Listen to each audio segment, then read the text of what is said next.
Hi guys, it's Jan from Melbourne Foodforest. Tonight I want to show you what's going on in this garden bed. And this is a brick raised bed, keyhole style bed. That's the closest bed to our home. And it's quite a feature bed. So I want to show you what we've got growing in it. So come walk with me this evening. So this bed was built with recycled bricks in a double layer. We used salvaged tiles, roof tiles, to make the entrance. So it's got a T-shaped entrance, which makes it really easy access. And it means you can reach most of the nooks and crannies of the bed, and you're not having to step into the bed. I'll show you what it looks like around this edge, and then we'll show you what's inside. So it looks beautiful, and it's got great height to it, and it's a really big size, so we can cram a lot in, and you'll soon see just how much we've got growing here. First up, I wanted to show you these uber cute golden nugget pumpkins, which are a bush variety. You can see how compact that's growing just up a pole. And you can count the fruit. Look, there's a few more babies. 1, 2, 3 maybe. Not sure if that's it. 3, 4, 5, 6, 7, 8, 9. Potentially 9 pumpkins on something that's taking up, you know, maybe half a square meter of space. Pretty impressive. And we've got another one over here. They look beautiful as a pair, I reckon. Such a grand entrance to our garden bed here. It's framed by golden nugget pumpkins. And the ones on this plant are a bit bigger. 1, 2, 3, 4 so far. Still going up. And you can tell we love our vertical growing. We've got tromboncinos back on that arch. Oh my gosh, I only just saw that. Our first fruit. Look at that. There it is. We did have some earlier in the season, but I accidentally, when training this along the arch, snapped off its growing head. Not once, but twice. So that's why we've got so many side shoots here. And it's been a bit later producing fruit because I've knocked it off like way too many times. There's a little baby. Don't think that one's going to form because it's a bit yellow. But this one is looking the goods. They're so big as soon as they emerge already. So it gives you an indication of how long the fruit's going to be. We have some ripe ones last season that I think our record was 1.2 meters long, which is pretty cool. I was actually just going to show you, before I got distracted by the trombo, this cucumber. Now, I actually didn't sow this, and it's doing much better than the ones that I have tried to plant, which just speaks volumes about my cucumber planting skills. This was self-sown. It appeared here. I thought it was a rock melon the whole time, because the things that appear from your compost bin tend to be pumpkins or honeydew rock melon. But I'm so pleased. It looks like it's a variety of cucumber we grew last season, which is called Redlands White. And it's quite a white cucumber. It's beautiful. And because we had never planned for it, had nowhere to go, so gave it a 2-meter tall pole. I'll take a step back and show you how that looks. I'm going to step into our fish pond, which is behind me. Yeah, so single trellised cucumber. It's doing amazingly well. So many fruit on the way. And I just love a good self-seeded plant because it seems to do better than the ones where I'm trying. Far outshining my other cucumbers, which are still doing well this season. I'm happy. But yeah, this is a beautiful feature now, this garden bed. The main one near our house, we've got cucumbers, beautiful pumpkins, some overwintered chilies. This is one of our favourite eating varieties. It's a really long, big red chili that's quite mild, but an amazing chili flavour and not too much heat. So that's coming along. The tromboncino there. And our wall of tomatoes is finally taking off. I can see some ripe ones. That looks like, I think it's black crim. Looks like black crim. Oh, is that a purple king bean next to it? And yes, we grow our beans through our tomatoes because they naturally tie tomatoes in, which saves us effort. Oh, there are spotted. That looks like striped Roma. So a wall of tomatoes is finally coming together and ripening. Got eggplants planted at the same time as our veggie pod ones, but yeah, far behind because it doesn't have that as warm microclimate here. Our basil is going gangbusters in this bed. Like dehydrated on the bench. So much basil just out of this bed. There's an odor pepper squished in here. And these little ferny leaves at the front here. It's all getting very cozy in this bed. Ferny leaves, do you know what they are? Chickpeas. I love growing these each season, and look, got little pods. They taste so good fresh, and there's no way you can get fresh chickpeas anywhere. You can't buy them. You've got to grow them.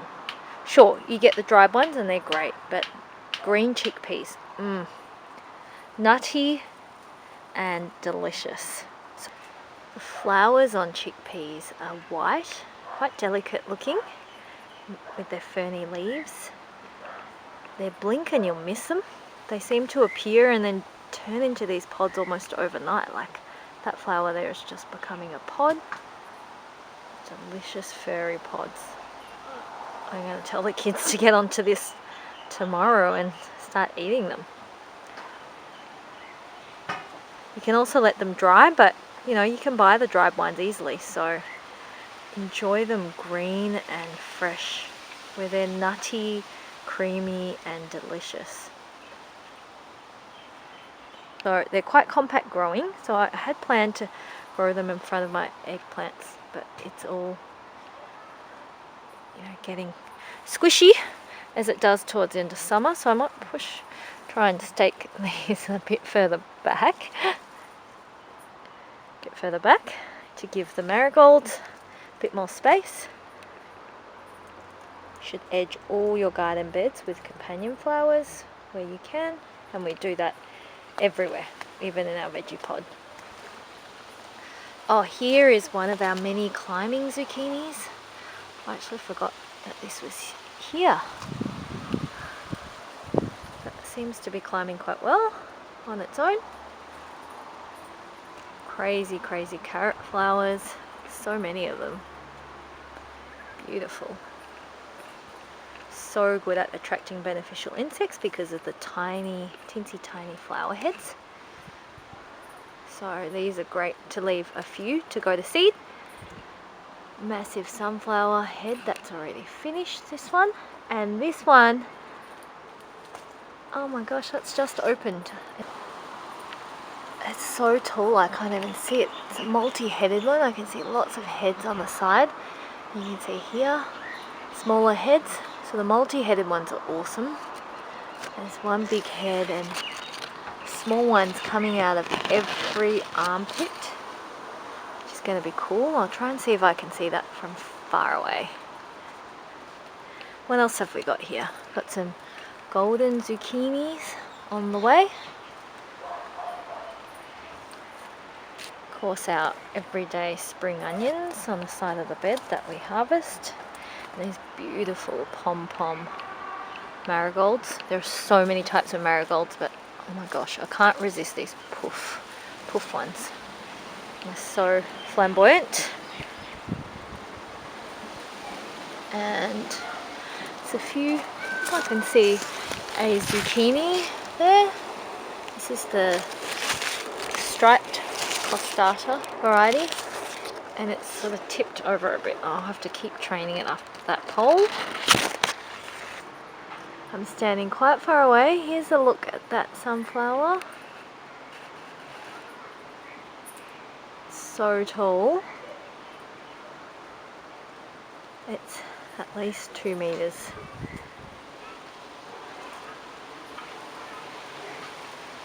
And walking from behind, this is behind the garden bed. Wall of tomatoes.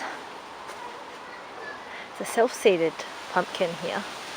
Don't know what it is, but I'm curious, so I've left it to climb up the trellis, and it's all the way up into one of our pull-up trees. So the way I designed this wall of tomatoes is so that I wanted this secret hideaway passage for the kids to be able to hide behind and gorge themselves silly on whatever's growing here. In winter it tends to be snow peas, sugar snap peas and all those good things. In summer it's tomatoes. They were late planted, so they're just taking off now. You can see some purple king beans, which we've been eating many yummy meals from already. So Black Russian there. And lots more up here. And I think this is our purple Cherokee that's gone crazy. This is one plant.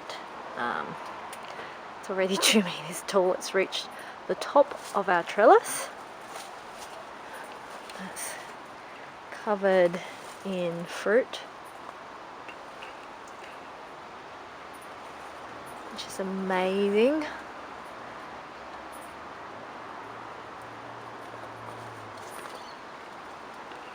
I think it needs a prune very soon. It's getting really bushy up there. I'm gonna have to get a ladder. Like that's become a tree. I know they sell these seeds for tree tomatoes. I've got some actually, and I haven't planted them yet because all my tomatoes end up as trees already. So I'm a bit scared what a tree tomato would become when a standard tomato is already a tree.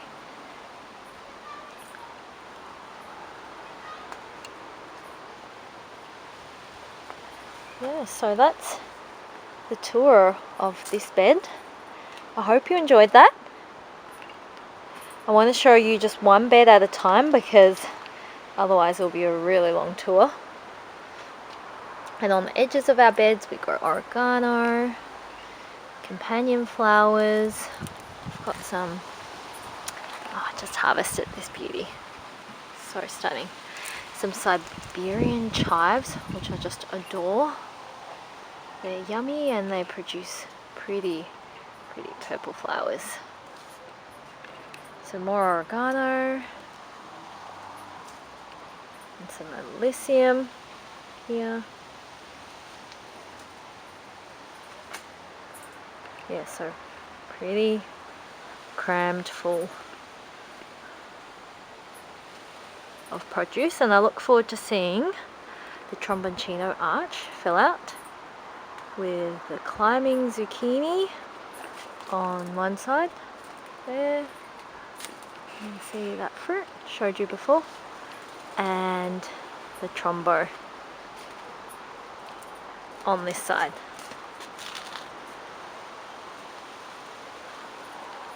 Thanks so much for watching. I hope you enjoyed this look around garden bed number 1 of ours, and I will gradually show you what's going on in each of our beds and how we have structured it to make the most of space. If you enjoyed, please do give us a thumbs up and subscribe to our channel. This helps us make a lot more gardening and cooking content for you. Until next time.